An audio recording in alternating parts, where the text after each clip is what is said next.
So there's obviously a lot of fans out here, but there's probably also a lot of people who are interested in voice acting and getting into the business. Is there any advice that you guys would give, like taking improv classes or anything like that? Because I know in the movie you guys talk a lot about how it's not just being a voice, but being a voice actor. Well, yeah. So, you know, do you guys want to talk about that real quick, what your advice might be? I mean, two people on this panel, one teaches voice, and another has a fantastic blog called I Want to Be a Voice Actor. But they're going to be Dee and Bob, I mean, I'm sure you guys would probably have some of the best advice to offer. Not to put you on the spot, but yeah. That's the point of a panel. Well, no, I'm kidding. Yeah. It's voice acting. And my advice to anybody, I mean, how many of you do funny voices? Raise your hand. Keep your hand up if you would like to do what we do for a living. Keep your hand really high if you're a trained actor. Okay, it's voice acting. I know you are. It's voice acting.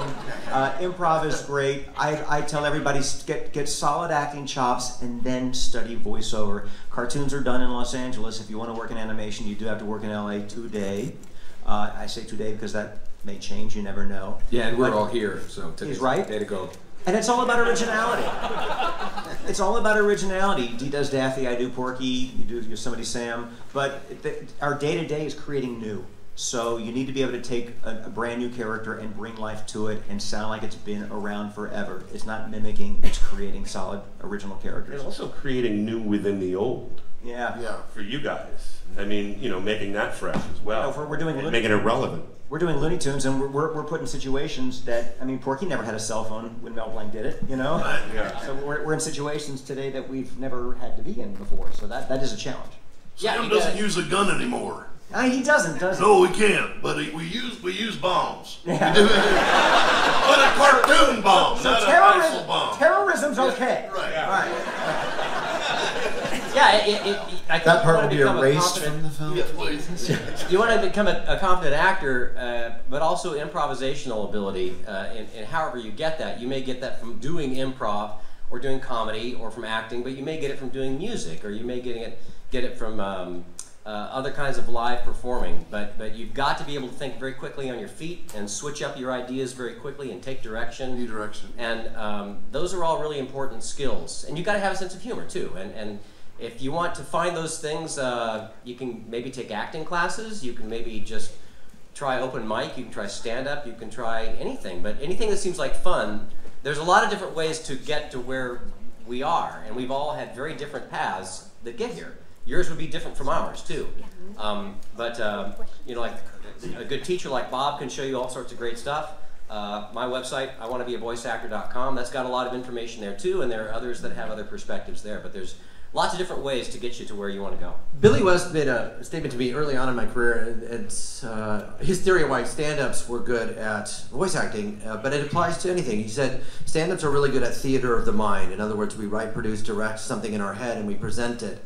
And so any of the above or aforementioned techniques, improv classes, whatever, that can train you in that where you make the picture in your head so that you can work without another actor and just a director. That goes a long way. Yeah. You got to recreate it in your head. That's right. See it already. Sometimes unless you get the animatic or the animation, you know, you got to recreate the set, how you look, how you feel in that thing, and it's got to be so real in your head. And you just respond, like acting and reacting. We work with each other, and we watch each other work, and we're fans of each other. And I will watch Dee, and I'll watch Fred, and I'm just amazed at what they do technically. In this film, when we went to the premiere, I got to hear everybody's stories and their creative process that we don't talk about in a session. Yeah. I'm a working actor. I learned so much from your film, John. So much. For all of our superheroes here on the panel, Fred, Nolan, Steven, what's it like, you know, because a lot of these characters now have made the jump to the big screen, be it the DC Extended Universe, the Marvel Cinematic Universe. What's it like or Star Wars universes? What's it like to be, you know, differentiate yourself from what a lot of people have seen either just on TV or on the movies for live action? And please answer in character. In one syllable. I wouldn't know. How to do that? That's all. Thank you very much. No, you want to take this one? Or, I would say it's very similar. I mean, you are going to have your take on it. You're always going to have your take. Like for Hulk, I've been playing him happily playing him for so long and so grateful. Sometimes I'm Banner, sometimes I'm not. And my Hulk and Banner is very close to what the film is now too. But that's not always been the case. And so it changes. Is that what you're saying? You're asking? Yeah. What do you ever find yourself like either trying to match? It depends on what they want. Really giving your own take. Always try to do your own take. I try to do whatever the project would the writers and the directors of that particular piece want, because it does change. It's different in tone. It's fun. adapt with whatever they're asking. Absolutely. So sometimes they want it closer to the cinema. Like, there's a lot of different Hulks, Yes. and so he's either really, sometimes he's a little smarter, sometimes he's,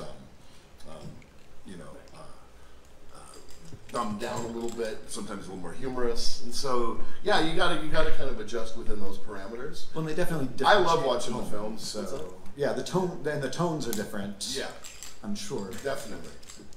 Yeah. And you guys? Fred, Nolan, and I still punch each other in the nuts to greet one another. It's a thing. Actually, John does that too. It's true, but just for fun. I'm not even a superhero. He does it. I think Pardon me, Bub. I think with it also differs on the projects. Would you guys agree? Like sometimes if you're doing something for like I do Superman and Superboy for Young Justice, which is just a certain. It's really just my voice when I'm angry with my children. That's Superman. Because Superboy's a clone, he's just younger, and it's like, you're not my real dad. So it's weird.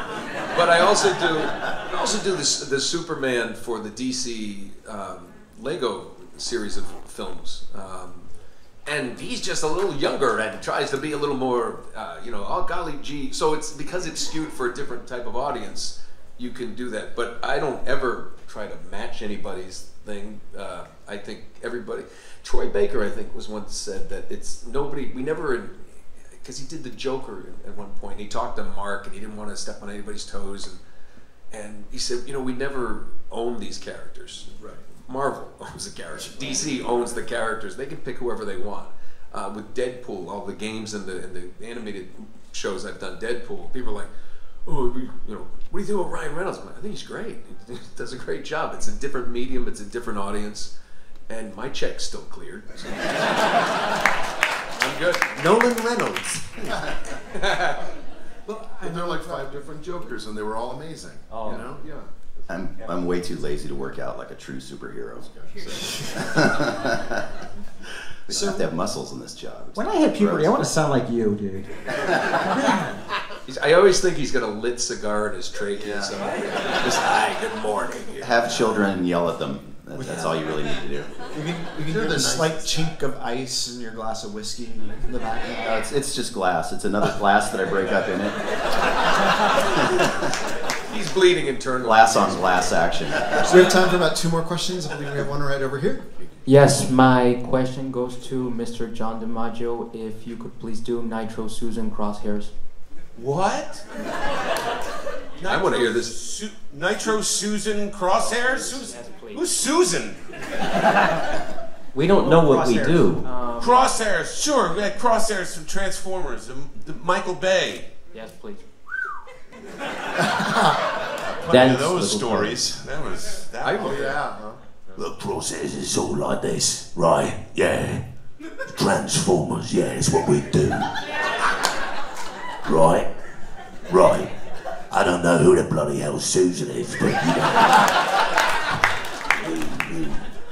this is about all you're gonna get, right? This is how the monkey dances. Yeah? Rap on that, lad. You're lucky. Next bloody question. Hi guys. Hi. So So this is not to elicit like any sympathy, but I talked to a friend once. I was like, oh, I'm thinking about doing voice acting because I think my voice is weird. And he said, no, you shouldn't do voice acting because you always sound like yourself. You can't act. Like right off the bat, just from the sound of my voice. Time for a new friend. That way. Yeah. This is fun. Get a new friend. I'm assuming your friend is not an agent or a producer or a casting director because they didn't know what they were talking about. He was an audio engineer. And scene. Okay, thank you. Yeah, you're kind of screwed on that one. I don't know what to tell you. Well, I think you should know that most people, except for Steve Blum, hate their own voice. No, I hate my own voice too. I remember hearing my voice back and thinking, oh, this is terrible. And maybe that's why I just started doing other things, other voices. People say, what do you really sound like? I'm like, no one knows. But that's terrible. That's terrible. Here's the thing, everybody up here has a pretty good range, and it's a wonderful thing because like some of my favorites growing up always were like Rob Paulson is one of my favorites because he can do anything, and he's also, is he not the nicest? The nicest. No. And it's like, oh God, you just want to strangle him. He's so nice. It's a good response. Yeah, but but there's so many people who your own voice. You don't have to have a huge range. To be able to do that. The best advice I've heard up here is you have to act. I love improv classes too, but you have to learn to act. And the one thing I always tell people, seriously, D. Bradley Baker's website is one of the greatest things. It's one of the most brilliant, every question that are practically answered. It's free, and it's free. And it's on the World Wide Web. But he does anywhere a virtual tip jar. Yes, sir, in the back. And also, I was going to say, just recording, I mean, my own voice, but just record yourself a lot. Too. Hear yourself back and see how you print and hear the changes. You want to get play around with it like music. For commercial practice, guys, you can read magazine print ads. It's the same campaign. One goes to broadcast, one goes to print. For cartoons, we have 3 scripts in animated cartoons. We've got the writer's script, the dialogue script, and the storyboard. And the storyboard is a comic strip. So buy comic books. They're very expensive. You can find them free online. And give some out here. I don't know. And give voices to every character, including the narrator. It's great. It's great practice. We also have to talk to ourselves. We're paid for the minimum to do at least 2 characters. So we'll have a 2 or 3-way conversation with ourselves. With different energies, different intent. Comic books are a great resource to practice that kind of technique. That's called vocal baiting. Or go to Starbucks. Go to Starbucks. Find it works so well in the car. What did he say? He said it's called vocal baiting. I'm so sorry. Just realize that when you say, I want to do voice acting, it's like saying, I want to play the cello professionally. That it's not, it just sounds like, well, you just kind of, you move the bow and it makes a sound, and then they give you money because I like the cello. I don't know that anybody can follow that. So next question. No, let me tell you something. I mean, follow the point. That's actually one of the most brilliant things I've ever heard. It is. It's like, it's true.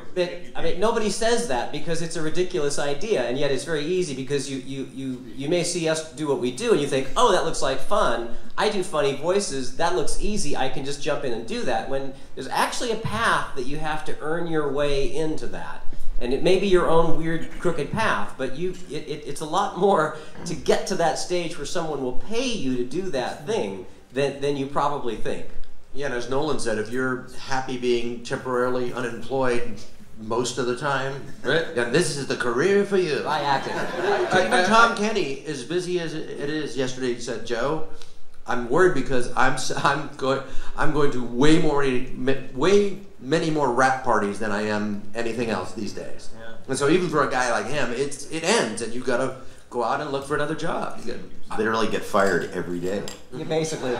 Ladies and gentlemen, thank you so very much. Thank you, guys.